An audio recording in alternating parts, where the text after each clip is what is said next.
السلام علیکم ورحمۃ اللہ وبرکاتہ۔ سوچا کہ ہر چیز بنایا جاتا ہے تو شب بارات آنے والی ہے، تو شب بارات کے متعلق کچھ فضیلتیں بولوں۔ حدیث شریف میں آتا ہے، حضرت عائشہ صدیقہ رضی اللہ تعالی عنہا فرماتی ہیں، مجھے آقا علیہ الصلاۃ والسلام نے فرمایا، اے عائشہ، کیا جانتی ہو کہ اس رات یعنی 15ویں شعبان میں کیا ہوا تھا؟ آپ نے عرض کیا، یا رسول اللہ کیا ہوا تھا؟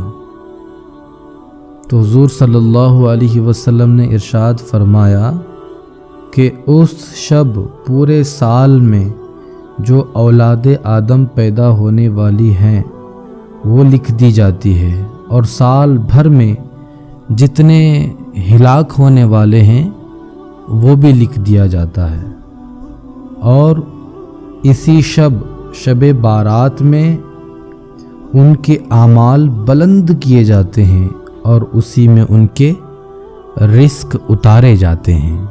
حضرات و سامعین، اس حدیث مبارکہ کی روشنی میں یہ بات ثابت ہوتی ہے کہ آج کی رات موت و حیات کی رات ہے، مقدر کی رات ہے، تقدیروں کے بدلنے کی رات ہے، زندگی کے اہم فیصلوں کی رات ہے، الغرض شب بارات ہے۔ ذرا سوچیں، جس بچے کا کل امتحان ہو، کیا وہ آج کی رات سو سکے گا؟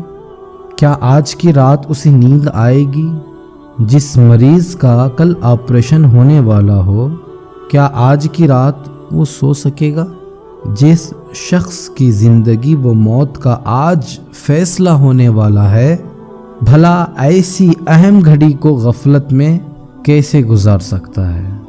کیا آج کی رات کوئی شراب خوری، حرام خوری، جوا خوری، دوسرے برے کاموں میں، گناہوں میں رہ سکتا ہے؟ بتائیے آپ، آج کی رات عبادتیں کرو، کیونکہ پتہ نہیں آئندہ سال زندگی پھر سے ملے گی یا پھر ختم ہو جائے گی، کیونکہ یہ جو رات ہے شب بارات کی، اس میں موت و حیات کا فیصلہ ہوتا ہے، کون جیتا ہے اور کون مرتا ہے، کس کو زندگی ملے گی اور کس کو موت ملے گی، آج کی رات طے ہونے والا ہے۔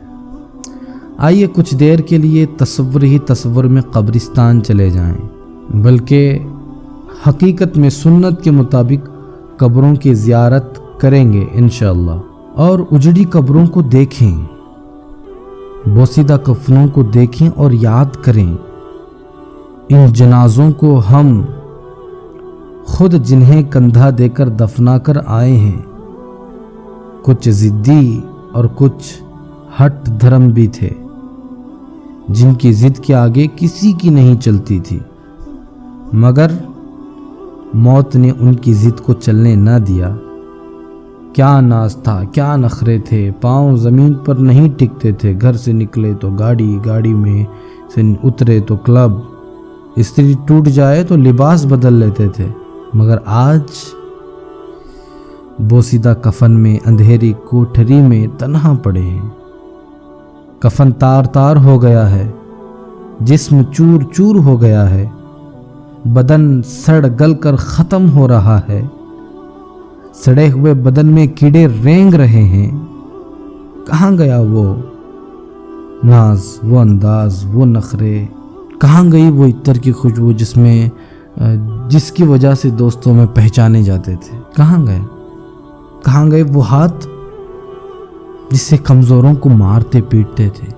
سب ٹوٹ گیا، سب برباد ہو گیا، سب ختم ہو گیا۔ جن کے لیے جیتے تھے انہوں نے مٹی میں ملا دیا، جن کے لیے کماتے تھے انہوں نے کیا دیا؟ مٹی کے 3 ڈھیلے۔ کتنا سستا سودا کیا، یہ جانتے ہوئے بھی کہ یہ مٹی کے ڈھیلے دینے والے ہیں۔ ان کے لیے بینک کا اکاؤنٹ چھوڑ گئے، نوٹوں کی گڈیاں، سونے کی کنگن، چاندی کی چمک اور آرام دہ مکانات چھوڑ گئے، مکان تو عالی شان بنایا تھا، تقریب بھی دھوم دھام سے کی تھی، مگر مکان پر قبضہ دوسروں کا ہو گیا اور خود گئے 2 گز زمین کے نیچے اندھیرے گھر میں۔ آنا یہاں تھا، رہنا یہاں تھا، قیامت تک سونا یہاں تھا، مگر مکان کہاں بنا کر آ گئے؟ اجالا کرنا کہاں تھا، کہاں کر آئے؟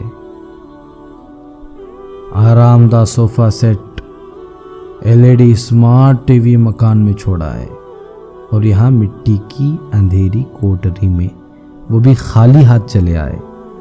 اللہ اللہ، اے لوگو، عبرت حاصل کرو، قبروں کو دیکھو اور عبرت حاصل کرو، توبہ کرو۔ بہت سارے ہمارے نوجوان شراب خوری اور حرام خوری میں مشغول ہیں، نکل جاؤ بھائی۔ کب تک ہم ایسے ہی کریں گے؟ تب تک ہم گناہ پر گناہ کرتے رہیں گے۔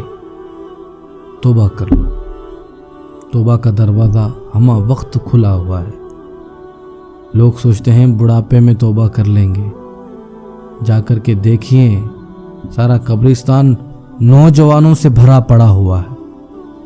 کیا معلوم کہ اور پھر دوسری بیماری مسلط ہو جائے، اور پھر اس کے بعد ہمارا اس دنیا سے جانا پڑ جائے، اتفاق موت آ جائے، اتفاق دم نکل جائے، تو ہمارے پاس کہاں ہیں نیکیاں کماؤ، اچھے کام کرو، عبادت کرو، ریاضت کرو، تقوی اور پرہیزگاری اختیار کرو، اپنے ماں باپ کی عزت کرو، احترام کرو، بڑوں کی عزت اور چھوٹوں پر شفقت کرو۔ انشاءاللہ سبحانہ و تعالی اللہ تبارک و تعالی آپ کو اپنے حبیب کے صدقے میں نجات عطا فرمائے گا۔ اللہ مجھے اور آپ سبھی کو اہدنا الصراط المستقیم پر چلنے کی توفیق عطا فرمائے، اور شب بارات کے صدقے میں ہم تمام کے گناہوں کو معاف فرمائے، اور ہمارے رزق میں برکتیں عطا فرمائے، ہمارے صحت میں برکتیں عطا فرمائے۔ اللہ تعالی ہمیں صرف اور صرف اس کا محتاج بنائے، کسی مخلوق کا محتاج نہ بنائے۔ آمین یا رب العالمین۔